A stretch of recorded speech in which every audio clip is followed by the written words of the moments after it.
fucking said this whole media blackout of Naomi Osaka was total horseshit, and she just didn't want to do this, and she wanted special treatment from the WTA, and I think this subsides any fears and acts as adequate receipts in my book. Naomi Osaka appears on cover of Japan Vogue magazine amid press boycott.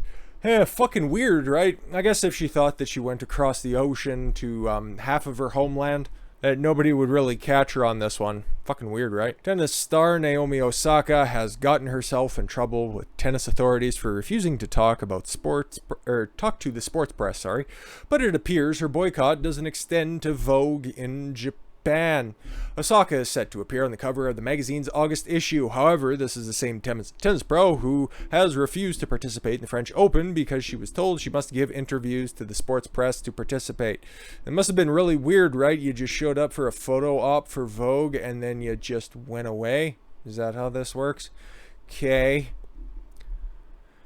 I think now is the best thing for the tournament. The other players and my well-being is that I withdraw so that everybody can get back to focusing tennis going on in Paris. Just retire already. If you just want to be some kind of a six and go out there and model, that's fine. That's a booming market right now. That seems to be the only people that get modeling work nowadays.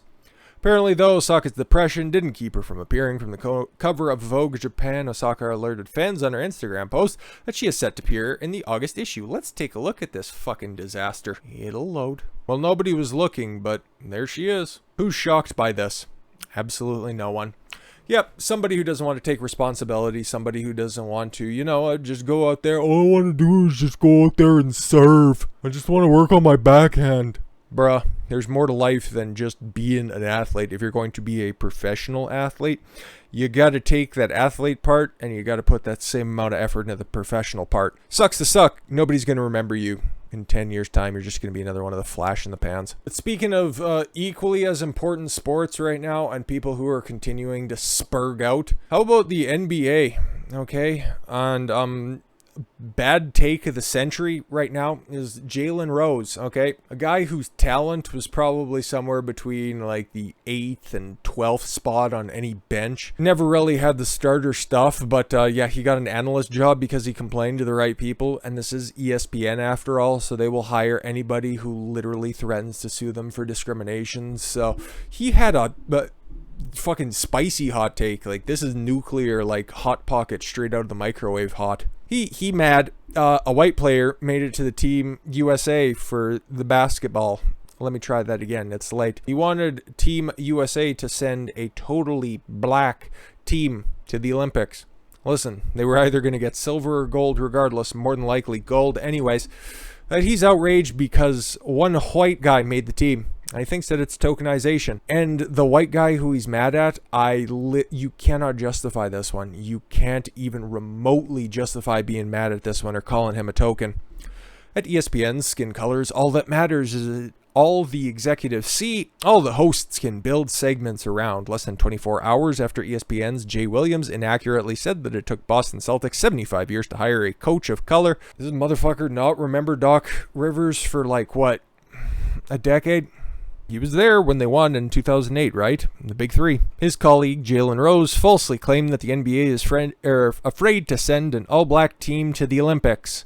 Why does that matter? And why doesn't representation matter then? Exactly. Even if you're going off of NBA numbers, the league is like 80% black, so shouldn't there be, a handful of white guys? I'm just saying. Rose admits he's quite bothered that Kevin Love made Team USA, calling Love a token. That is a colossally terrible take. There are a lot of things you can say about Kevin Love. I've been critical about his play throughout the years. I don't think he's that good of a defender. I think his post play is incredibly weak. But if you were to say that he isn't among the group of people that tried out for Team USA, if you don't think that he's in the top 25 still in the entire league, or if he's one of the best players to be on Team USA, considering the fact that he's also put on the stars and bars several times for the Olympics, if you don't think that he's worthy of being on that team, you, my friend, are what the French call fucking retarded. Kevin Love is on the team because of tokenism. Oh, well, he says it, so it must be true. Okay, thanks, guys. Bye. Colossally stupid. Don't be scared to send an all-black team representing the United States of America. I'm disappointed by that. Oh my Lord have mercy. In 2016, the most recent Summer Olympics, only black players made the United States men's Olympic basketball team. So much for diversity and inclusion. So apparently 4 years ago is too much of ancient history for him to even bother fucking doing a cursory Google search. But hey, racism on a Disney platform. Where have we heard that story play out before? Fuck off, Rose. Speaking of plummeting NBA stats, nobody's watching the playoffs still. No, this isn't a rehash from a story from last year. Ratings for Game 2, and like I said, we're pre-taping everything for today because it's 40 fucking degrees outside. Ratings for Game 2 crash on the NBA Western Conference Finals, 33% from 2019, the last time that there was any sort of modicum of sense going on in the NBA. Bob Costas once said that the NBA's social justice messaging was alienating its fans, and Bob Costas is a very, very smart man. I'll add the additional descriptor. Ratings numbers for the NBA's Western Conference Final are coming in, and though they're way up from last year's pandemic-plagued season, which is weird because who was in the Western Conference Finals? Oh, LeBron James, the cash cow of the NBA, and yet still they're down. Huh, interesting. Well, they're up from LeBron James, but they're still down from when the league was relevant. Fucking A. Tuesday's Clippers-Suns Western Conference Final Game 2 averaged 5.27 million viewers on ESPN. Wow, up 66% from last year's Nuggets-Lakers final. Whew, okay. In the Bubble, which aired opposite Sunday Night Football, 3.17 million viewers, but down a third compared to the Blazers-Warriors Game 2 in 2019. 7.88 million. They will never ever get that high again.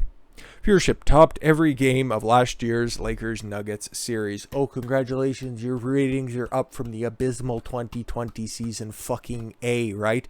Oh, they had competition. Okay, well, what's your excuse from 2019? Fewer people are watching sports. No. You can continue to rationalize that away as much as possible. People still have a hunger for sports. That's why UFC is continuing to break fucking records. It's just they're tired of your messaging. A 33% decline from last year's Western Conference Final Game 2. To be exact, the NBA will of course focus on the 66% increase from last year as the main takeaway. However, it is not really all that hard to beat the bubble game that went head-to-head with Sunday Night Football, nor should the league be focusing on that. Instead, the only objective way to gauge the league's popularity is to compare the current numbers to the last normal season the league had. You know, the year before the NBA surrendered their brand to Black Lives Matter. When you do that, you make the comparison and you see that the league is down massively from where it was in 2019. Yeah, obviously, very, very obviously, I laid out the case. Dylan Gwynn lays out the case, and guess what, guys? It's an old saying, but it is yet to be proven false. Get woke, go broke. And again, just a little bit of information here, just a little nugget. Just because LeBron James isn't in the finals doesn't make this any less of an impressive matchup, okay? You have the Clippers, which is still a loaded fucking team. Paul George, the aforementioned Doc Rivers. Oh, I'm sorry, he's moved on from then. Rather, Paul George is there. Tyronn Lue, one of the former bench bosses for LeBron James, is the current head coach. I had to look that up because I don't really care that much about this current state of the NBA. And then you got the Suns on the other side. You have Devin Booker and CP3 over there having the absolute season of a fucking lifetime. It's no less of a star-studded affair. They can't even blame that as well as a reason. Oh, if LeBron James and the Lakers were there, it'd have more eyes on it. No, you've pretty much killed off the casual market, and you're very obviously walking down the path to irrelevancy. Couldn't be happening to a nicer group of people. But no, the social justice failings of the poisoning of professional sports cannot be contained simply to the NBA. No, you go over to the MLB, and it's also getting trounced. A similar type comparison is out there. Major League Baseball Sunday Night Baseball ratings crash nearly 50%, 49%. And it wasn't a dud of a game. Major League Baseball chose the woke over the fans when they relocated the All-Star game from Atlanta to Denver, and as it appears, the fans are letting their feelings be known.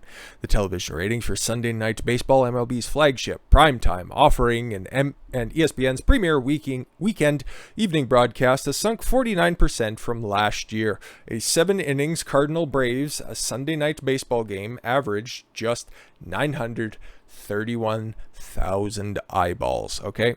That's the St. Louis Cardinals. The really stacked St. Louis Cardinals. The very good St. Louis Cardinals against the incredibly good Atlanta Braves. Where's the disconnect? Where's half your audience? Oh, we know. In the comparable window in 2019, a Cubs-Dodgers game, 1.84 million. The game appeared opposite NBA Game 7, Hawks-Sixers, 6.1 million, and partially overlapped with the final round of golf's U.S. Open. Oh yeah, you can go ahead and you can try to explain this away as much as you want, but at the end of the day, you know what this shows me? You're starting to dig into your core audience at this point. You start putting the message above the athletics. People don't want to tune in for that shit. They don't want to be proselytized to. On Sunday, if you're watching Sunday Night Baseball, you might have already gone to a sermon once. You don't need to be preached to again. Sports, media, fucking going outside at this point. It used to be a time when you could take the political hat off, enjoy a little bit of escapism. You can just completely turn your brain off. You didn't have to think about the encroachment of communism or what Orange Man or Old Man was doing every day. But no. Sports, you get beat over the head with it. I'm pretty sure the Minnesota Twins still have the Justice for George Floyd little footer out there in center field. Media is still as garbage as ever, at least as it has been over the past 10 years, and at least still in Grand Prairie, at least still in Canada. You have to go outside and you have to wear your mask in every public establishment because everything is fucking political, everything is woke, and everything is garbage. And as soon as more people start to come over and start to realize this, well, we'll eventually get back to normal because eventually this pendulum has to swing back in the other direction. At least I keep telling myself that with maybe just a little bit of hope attached to the end of it. I don't know. I can't provide any receipts for that one, but I can leave you on a positive message for Sunday. I hope you guys enjoyed that, and I hope you guys had a great weekend. We'll catch you all tomorrow. I've been Don Consuelo. I want you to follow your gut and get after it. See y'all later.